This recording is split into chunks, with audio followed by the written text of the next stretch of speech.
My name's Aileen, and I'm going to talk about improving prescribing safety for patients with multi-morbidity in primary care. So the outline of my presentation, I'll take you a bit through the challenges of multi-morbidity, the challenges of polypharmacy, some research which has tried to improve prescribing safety for these patients, take you through some of the latest policy guidance, where we are now in research and where I think we should be going next. So this is data from about a third of the Scottish population, and it's counting the number of patients with 40 of the most common conditions. It's really simple epidemiology, and what it shows is that the older you are, the more conditions you have. But this is likely to be an underrepresentation because it's only capturing the 40 commonest conditions, so it's obviously ignoring rare conditions. This is the same data again, just presented slightly differently. And what this data is showing you is that people from the lower socioeconomic groups are likely to get multi-morbidity 10 to 15 years earlier than those that are the most affluent.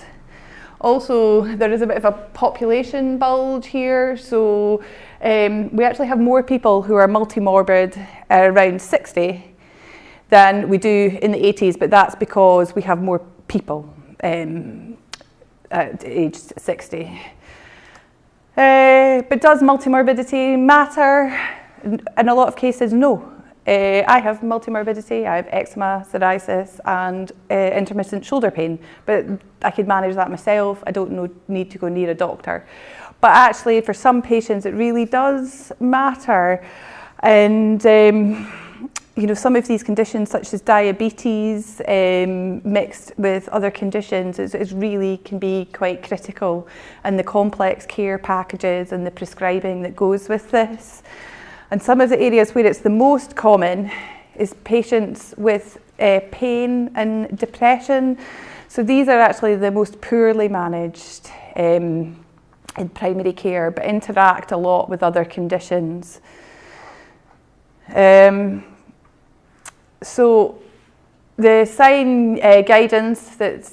NICE guidance that's come out has said that when multi-morbidity matters is due to the complexity of conditions that people have, but also the complexity of care. So if you've got a complex care package and you're in and out of hospital and things, there's obviously a lot more where things can go wrong. And also the interactions between your conditions and your treatments. In particular, the most common treatment obviously has been prescribing. And what's important is life expectancy and frailty, not just age. And again, it's always judgment. And what they're saying is that patient values and priorities are central. And we need to be managing the person and not the disease, which has dropped off, sorry. So polypharmacy, it's not wrong per se, it's just the price of success. So we have more effective treatments, so we're prescribing more, and we have people surviving today from more acute events. So we have more people surviving and living longer with chronic conditions. But prescribing is frequently problematic. We're either under-prescribing or over-prescribing in society. And a large part of the problem with polypharmacy as well is that people accumulate drugs. They're started on something and then no one stops it. So they don't know why it was started and they're too scared to stop it. So patients just start accumulating lots of drugs. So the older you are, or the more frail you are, the more prescribing you're likely to have, and then it can really put you at quite significant risk. And at present, medication review of prescribing is not routine and standard practice. It was implemented in the last GMS contract, but it's not a sort of standard operating or a standard practice and a standard thing that general practices do. And part of the problem is guidelines. So guidelines are based on single diseases. they don't include people who are frail, and they don't include people who take lots of drugs. And they are just that, they're guidelines. So for patients, they just have the cumulative effect. So practitioners follow guideline recommendations, but they just are treating that single disease and looking at that in isolation. So it's part of this accumulation problem of patients. So they're just, and it results in, for some patients, an overwhelming treatment burden. So this is every prescription dispensed in Scotland in 2017. And what this data is showing is that, you know, the older you are, the more prescriptions you get. And there are some people in society that are like over 85 that are on over 15 medications. But actually the guidelines and the people that take part in the trials and studies that inform guidelines come from this population here. So clinicians are having to extrapolate data from this population to this population. So yeah, guidelines are not really fit for purpose. So polypharmacy, which is defined as the treatment of multi-morbidity, so that's patients that are taking 5 or more medicines. It's been defined as one of the greatest prescribing challenges. Polypharmacy increases the chance of drug-to-drug interactions, of adverse drug events, of drug-related hospitalisations, of non-adherence for patients, and results in higher healthcare costs. So what are adverse drug events? The most common ones are like a fall or bleeding, but what results have shown us is a patient is at risk of an adverse event increases significantly in the number of medicines that you're taking. So if you're taking 2 medicines, you've got 13% chance of an adverse drug event. Taking 5, it's up to 58%. And when you're taking 7 or more, you're at 82% of an adverse drug event. And in Scotland, approximately 5% of hospital admissions are due to adverse drug events annually.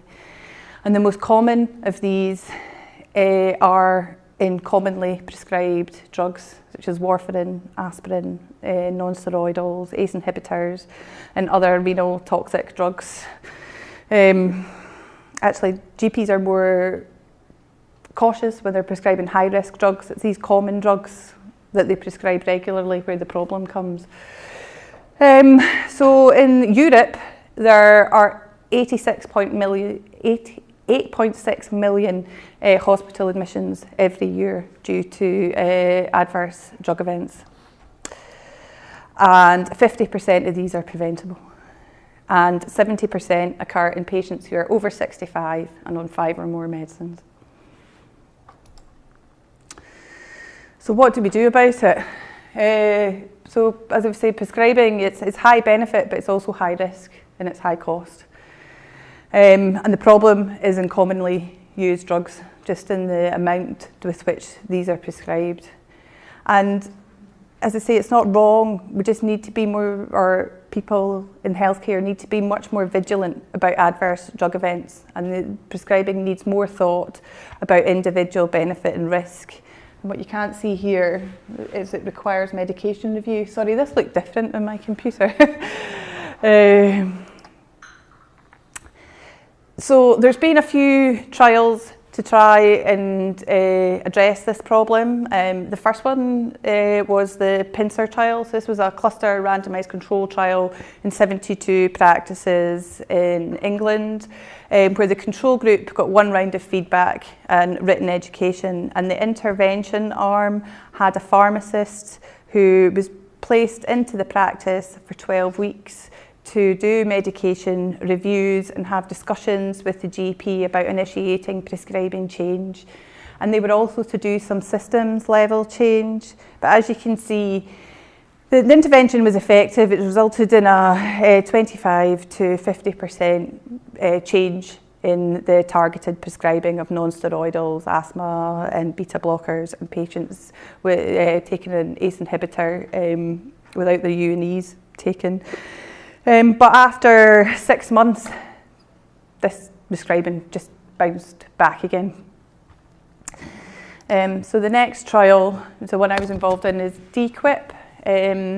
So this is a cluster randomised control trial, or a cluster step wedge randomised control trial in 33 practices in Tayside. So a cluster trial is where every practice receives the intervention, but they're randomised to a start date. So we randomise practices to 10 cohorts, and then what happens in the trial is that we measured their data for a year at 8 weekly intervals for a year before they start the trial.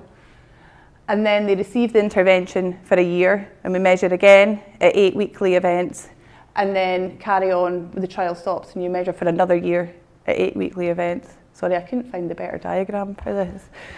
So DQIP was a composite of 9 prescribing indicators of non-steroidals and antiplatelets. And the intervention was one educational outreach visit delivered by a pharmacist. It was then an informatics tool which extracted data from GP practice systems, applied the 9 indicators to the data, and fed the data back to GPs. So they logged into a web page, web tool. It was only 4 pages, but it identified patients at risk, why they were at risk, and flagged the reasons for the risk factors, and prompted them to do a review. They weren't paid to. There was a financial incentive of £15 per patient reviewed, but they weren't paid to change prescribing. They were paid to review the medication. So it was very much at their discretion as to what they did. So this is all the data of all the clusters put together, and you can see that it was DQIP was effective at reducing the high risk prescribing, but actually it was also effective post for the year after the intervention. The effect continued. Part of the reason we believe was because we couldn't get health board buy-in in Tayside. There was a lot of pharmacists working in practices, and we thought it would be a more of a pincer style model, but actually the health board wouldn't support that. So GPs did the work, but they were quite happy to buy in. This was safety work. But so it not only changed old prescribing, but changed new prescribing, as you can see here. So it was significant in the primary outcome and in all the measures apart from reducing a risk of heart failure. And DQIP also reduced hospital admission data. Sorry, this is a bad table, but so it was significant for reducing GI risk and the risk of heart failure. These were additional measures that were asked by the reviewers of the trial, but none of these were significant. So DQIP was also well resourced. It had a mixed methods parallel process evaluation. It was quantitative in all practices and qualitative in 10 practices, which was about a third of the practices taking part. And we also did focus groups with patients who were sampled to have had a medication change as a result of the intervention. So we had 57 participants taking part in 8 focus groups, and I did the analysis in used framework and then Vivo 8. This is how we expected the intervention to work. Was practices were approached, recruited, they received the education, the tool was switched on, they organised themselves as to how they went about organising the work, reviewed the patients, and either made a medication change or not. And this is what I want to go on to talk about here, is this part here about how patients responded to the intervention. I mean, I can talk about all this other stuff another time, but this is our logic model of how we expected it to work.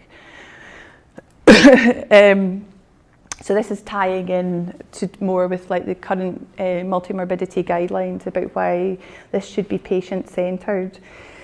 And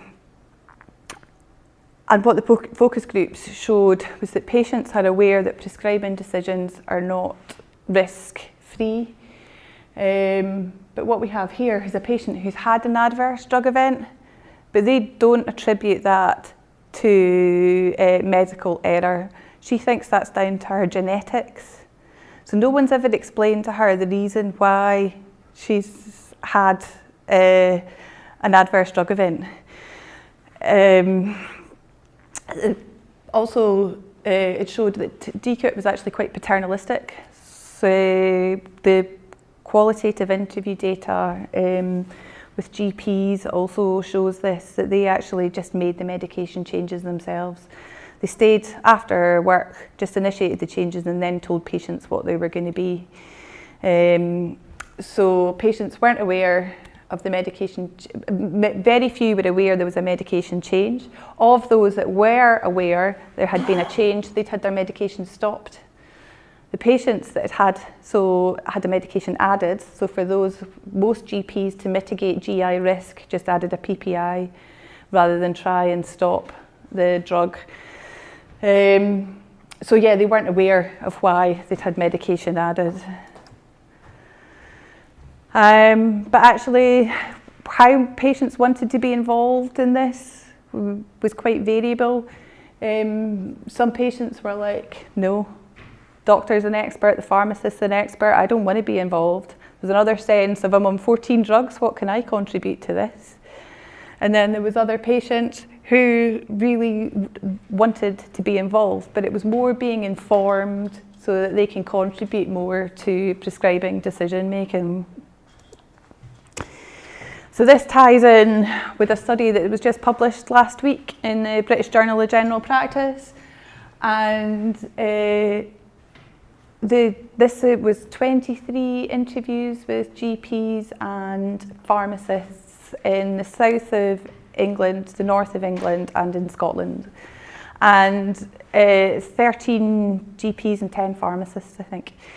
And they all agreed that patients should be involved in medication review, but actually their workload pressures mean that they actually don't do it, or very rarely involve patients.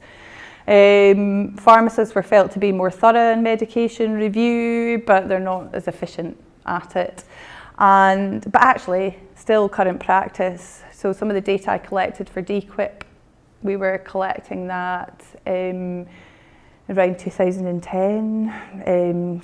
I think the trial was 2012 to 2013. So this is data that's coming out like 5 years later, and it's showing that pharmacists are still not routinely involved in medication review. This is still not really standard practice. And actually what you can't see here is they actually admitted that it's much easier, they don't stop drugs. It's much easier to start them than to stop them. So it's still the same, our DQIP findings are still the same. So this takes me back to Dave Sackett's seminal paper that came out in 1996 about evidence-based practice. So what's happening in clinical practice is this. They're good at integrating evidence and clinical expertise, but getting to this stage is still a problem. 20 plus years later, we're still not doing it. And we need to get better at taking account of patients' circumstances, goals, and values. So where are we with policy now in this field as well, just now? So the World Health Organization published in 2017 Medication Without Harm. It addresses the whole medication process, so it's not just about prescribing, it deals with dispensing and medicines reconciliation and other issues as well. But the World Health Organization aimed to reduce avoidable harm from medicines by 50% in the next 5 years. And one of the areas that are really flagging is that the public and patients are not medication wise. They're still passive recipients of their medicines. They're not informed to take part. This is also a major EU study. It was a case study of polypharmacy in 9 EU countries. It was led actually by the Scottish Government. RGU were one of the participating sites. Derek Stewart was the lead for RGU. And they make recommendations to improve polypharmacy management by 2030 across Europe. And they're recommending a systems approach. We need to have a change in culture and putting patients really as integral to what's happening. And we need to support implementation of changes. And also, what came out of sympathy was clearer definitions of what's meant by appropriate and inappropriate prescribing. So inappropriate is when patients continue to take drugs that are no longer needed, and appropriate is very much putting patients at the centre, that patients are informed in these decisions and they're motivated and able to take the medicines as they should be intended. And this is just the NICE guidelines as well. It's putting the patient right at the centre and trying to address one of the areas I'm particularly interested in is treatment burden. And in Scotland, we have the realistic prescribing. This guidance came out last year, and it's aiming to reduce drug-related harm in Scotland, and it's looking for collective efforts from all. So looking at everybody involved in the healthcare system, and particularly putting an effort on shared decision making between patients and their clinicians, and really looking to utilise IT resources as well. And they prioritise patients to be over 50 or resident in a care home, approaching the end of their lives, being prescribed 10 or more medicines, or on a high risk medication. Also, what this does is it recommends a 7-step medication review process. And these are the questions, but what I'm particularly interested in is the first step is to ask what matters to patients. But actually, that's the question, what matters to you? But patients have been part of this culture of not being used to be participating. How can they really unpick that? And I think that's where we need to do much more research into actually what is it that matters to patients within their polypharmacy medication regimes. They've also developed an app, and the app, again, is asking what matters to you. So where we are now with research,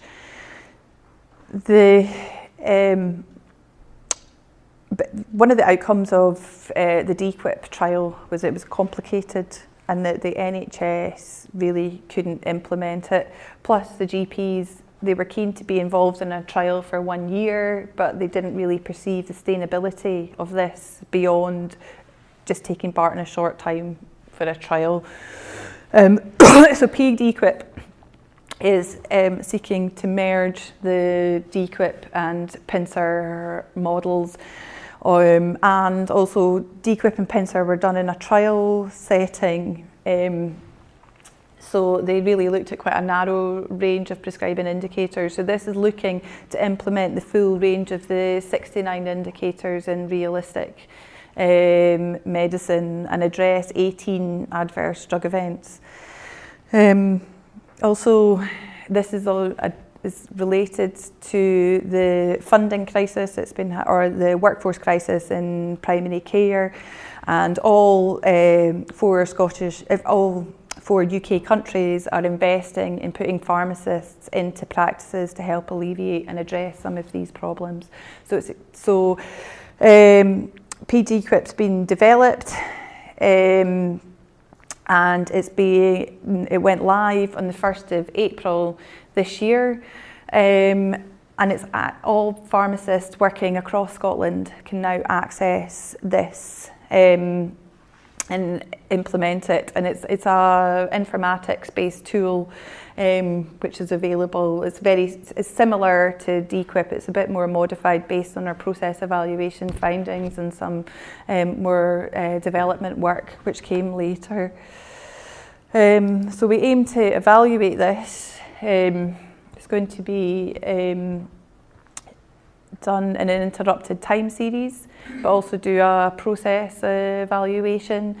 And we're going to do a questionnaire-based evaluation, which is going to extend the NOMAD questionnaire. I don't know if many of you know that. It's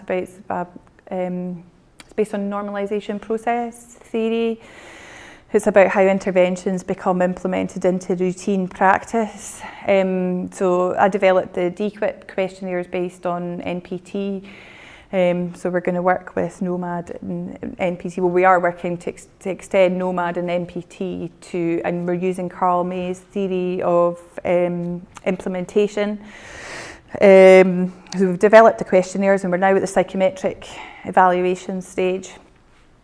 And we're going to apply for funding to NIHR to evaluate how this is being used in routine practice. And also a trial that was just recently been published is the 3D trial. So it aims to make polypharmacy management much more patient-centred and focus on quality of life.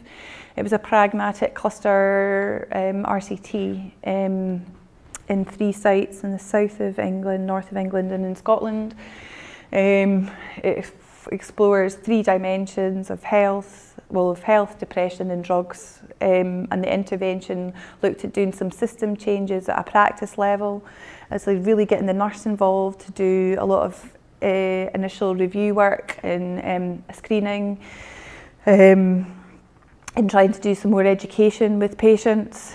Then there was a pharmacist coming in to actually do the drug review, and then the GP worked with the nurse and the pharmacist and the patient to conduct their polypharmacy and drug-related reviews. And it didn't improve quality of life, but patients did feel that this intervention, that their care was more patient-centred. So it was definitely a shift, but actually improving quality of life with this was much harder. So it was only, it's only the patient-centred outcomes which were statistically significant. It did look at treatment burden and illness burden as well. So what DQIP, PINSER and the 3D trial all have in common is that they use computer templates to initiate change.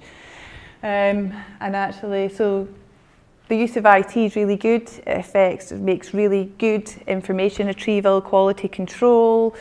We can target patients, identify patients much more easily that are in need of targeted medication review. But what it does is really restricts this to a biomedical model. I think we need to be opening it out much more to be addressing a lot of the more societal issues that patients have. They make the care quite disease focused. They affect communication. They can result in unmet need, and they disrupt communication.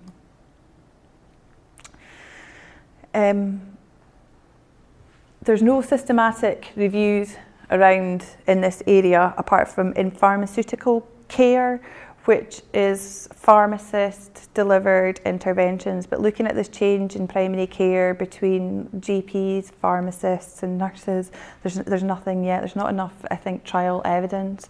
There's only EFIPS, DQIP, PINSER and 3D so far, so I think it's enough for a systematic review. But of the reviews that have looked at pharmaceutical care, it's the same problem. It's a lack of evidence in helping clinicians integrate patient preferences with clinical evidence. So we're back to this problem. We're still working here. We still can't. We're not very good at this bit of the problem. So how do we address this? I think we need to move away from medicalisation and biomedical model. I think the way that these things are going. They're ignoring social and economic issues that underpin people's problems. The sort of medicalisation of healthcare has resulted in patients becoming quite dependent on people or healthcare practitioners for their care. So they've become quite passive, and this is a massive shift in the way policy is going at the moment to encourage patients to engage in this self-care agenda, when the culture for the last 50 years of healthcare has encouraged them to be passive. So I don't think it's enough to just ask what matters when they're not used to being asked what matters. We really need to be getting better at unpicking what's involved in that. And we're talking about people with chronic conditions. It's not like you can just sweep in and just cure an acute problem. There's a lot of work in what these people, for these people, in avoiding their exacerbations and recurrence and in mitigating recurrence. So for people, there's a lot of work in managing your medication and your polypharmacy. And they are now part of this healthcare team. They're like another cog of the wheel. And they're given tasks. And for some people, they can increase inequalities if they're poorly managed. So where we are now, or where I am now, is an RGU pump priming call. So I'd like to explore patients' perceptions of polypharmacy treatment burden. We've got funding to do longitudinal diary interviews. So patients will complete a medication diary for 1 week, and then have an interview for approximately an hour based on the data that's in that diary. And the diary's got full of prompts about how we would like to unpick or address the issues that are important to them, to try and encourage them to write what is the issues that are important to them. So our sample is going to be 10 people taking 10 or more medications, and it's in remote and rural Orkney. And we're using the burden of treatment theory and framework analysis. I'm just going to come on to explain burden of treatment. So this is from Katie Gallagher's study. Burden of treatment is for patients have to learn about their treatment and the consequences of their treatment. So they really need to understand their illness and the investigations and knowing when they should be seeking help. They need to engage with others. Not just healthcare professionals. I mean, this is talking about their social networks and relationships and charities and lots of other work that's out there. They have to access transport, go and collect medicines. They have to adhere to treatment and lifestyle changes, attend lots of different appointments. They've got to go to outpatient appointments, general practice appointments. Everything at the moment in healthcare is organised around single diseases, so patients often have to go multiple appointments rather than having all their different health diseases addressed in one appointment. So yeah, continuity of care can be a real issue in repeating things, and then they have to monitor. So it's the work of being a patient. So the burden of treatment theory looks at the work that I've just described with patient capacity to manage that work.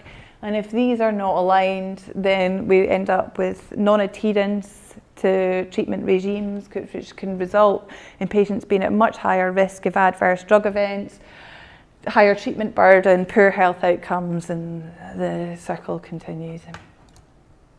So what is capacity? This is May's work. And the capacity is made up of 4 sociological constructs. So agency is really about how people perceive their health and how they engage with their health. It's about the resources that are available to them. So they're not just financial resources. It's also about the diseases, their disabilities, their psychology, and how these interact and how good they are at accessing and utilising healthcare services. It's also about their relational networks, so their social networks as well as their networks and their relationship with healthcare practitioners, and it really affects how their agency is used. It's also about the control and the access that they have to healthcare services. So it's about control is about what organisations do to determine services. So that can be including standardisation, such as the implementation of guidelines and protocols, which influence practice or influence healthcare delivery, but also implementation of interventions, control of resources, all these things about the control organisations have, which affects patients' ability to access agency. And then, as we know about postcode prescribing in the UK, so it really depends where you live as to what access and what services you have available. So yeah, these are just taken again from May's paper. So it's just showing that patients' ability to utilise agency is very much dependent on their relational networks, on control and on the opportunities. And to actually express their capacity, they need to have good social skills, they need to have good social capital, they need to be resilient, and they have to have certain functional performance. You can't, if you're really really frail or cognitively impaired, then the treatment burden for you is going to be significantly higher than someone who is maybe more affluent and has more access to services. And patients have to do this within it's back to burden of treatment. And I don't know if there's any NPT specialists here, but you'll recognise that this is essentially normalisation process theory. So it's about how patients make sense of the work, how they enact the work, what they do, and then how they monitor and activate changes. So we're hoping to explore all of these in the interviews and the diaries that have been designed, and try and do this analysis very much structured around normalisation, burden of treatment theory. So more generally, back to polypharmacy and multi-morbidity, where do we go next? Well, as I've said, I think we need to really unpick and understand more what matters to patients. Also, most of the research in this area is treating patients as a homogeneous group. I don't think that's the way forward, but exactly how we divide this and chunk this up is totally up for debate, and probably requires lots more research. I believe that to really get at what matters to patients, that we need to do ethnographic research, but getting the funding for that, also how you do that, I think is really difficult, because you can't really be going into patients' homes for extended periods of observation.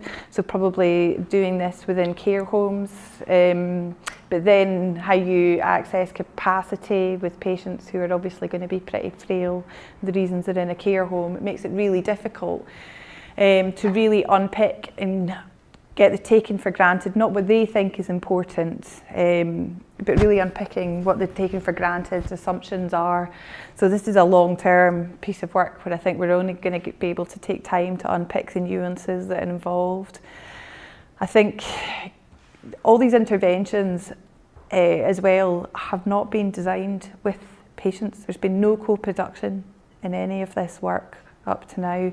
So I think that we need to be involving patients in the design and the development of interventions to make them fit for purpose.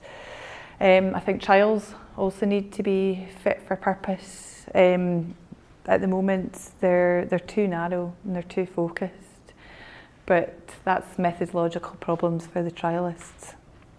And I also think we need to do much more research into models of care. So as you'll know, many of you know, there's a house of care models being implemented in NHS Grampian, which is really putting nurses at the core of managing these problems for patients with multi-morbidity. But funders are just not interested in funding studies which explore models of care. But it's really fundamental to how we start to address these problems and how we train nurses of the future to work in primary care and address the challenges that are being met, or to address the challenges that need to be met. Thanks. Any questions?